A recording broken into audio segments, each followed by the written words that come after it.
క్రీస్తు నామములో అందరికి వందనాలు.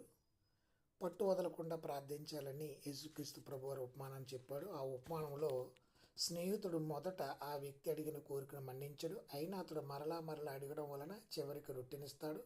మనం కూడా పట్టు వదలకుండా అడగడం చూసి విసుగు చెందిన మనుషులే మన కోరికలు తీస్తున్నప్పుడు మన పట్టు వదలక ప్రార్థిస్తే దేవుడు సంతోషించి మనకు కావలసిన వాటిని దయచేస్తాడు. ఈ ఉపమానం ప్రకారం మనం స్నేహితుడి దగ్గరికి వెళ్ళి ఏ విధంగా అర్జిస్తామో దానికంటే ఎక్కువగా దేవుడి దగ్గరికి పోవాలి. ఆయన తప్పక దయచేస్తాడనే నమ్మకంతో ఆయన సమీపించాలి. మొదట వ్యక్తి తన కోసం కాకుండా హఠాత్తుగా వచ్చిన అతిథి దగ్గరికి ఆహారం పెట్టమని స్నేహితుడి దగ్గరికి వెళ్ళి రొట్టె ఇమ్మని అర్థించాడు.